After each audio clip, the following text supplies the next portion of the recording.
La dermatite atopique, qu'on appelle aussi eczéma atopique, est une maladie de peau inflammatoire, chronique et fréquente. Elle débute le plus souvent chez le nourrisson après 3 mois ou l'enfant en bas âge. Elle va évoluer en alternant des phases de poussée inflammatoire, les plaques d'eczéma, et des phases de rémission pendant laquelle la peau reste sèche avec une barrière physique de la peau et une barrière microbienne qui sont altérées.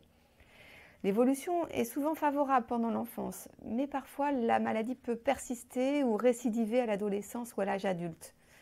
Parmi les maladies de peau, la dermatite atopique est la deuxième maladie la plus fréquente après l'acné. Environ 10 à 15% des enfants et 4% des adultes sont concernés par la dermatite atopique en Europe. En France, ça veut dire 2,5 millions de personnes qui sont touchées.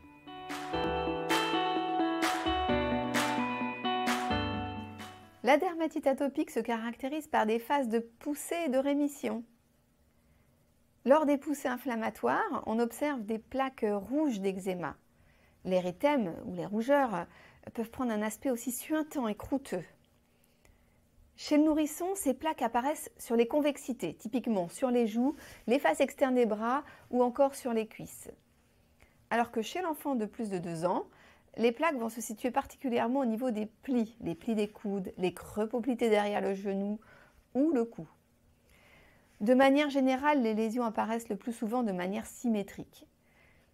Alors, en dehors des plaques, la peau du corps est souvent sèche, elle va gratter, elle est prurigineuse. Chez le tout petit enfant, le prurite est parfois difficile à reconnaître, mais il est souvent à l'origine de troubles du sommeil, d'irritabilité et parfois même de déficit de l'attention. En dehors des poussées, la peau est sèche, elle peut démanger fortement, entraîner un épaississement ou des lésions de grattage, des excoriations. Alors, le diagnostic de la dermatite atopique est avant tout clinique et se fonde sur le caractère chronique, le prurite, la sécheresse de la peau, l'aspect, la localisation des lésions ainsi que la notion de terrain atopique, personnel ou familial.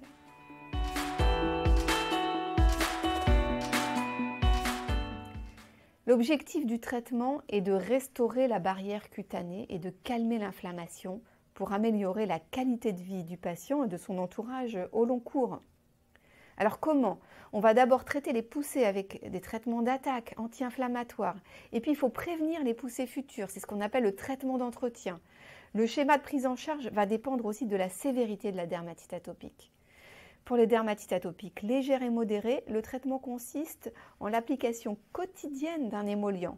Mais attention, un émollient seul sur des lésions d'eczéma aigu ne sera pas efficace et parfois mal toléré. Ça peut piquer.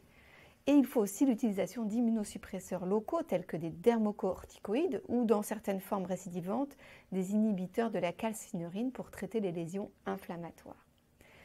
Pour les dermatites atopiques sévères ou bien en cas d'échec des traitements locaux, vos patients sont parfois éligibles à un traitement systémique, une photothérapie, des immunosuppresseurs oraux ou des anticorps monoclonaux comme le dupilumab.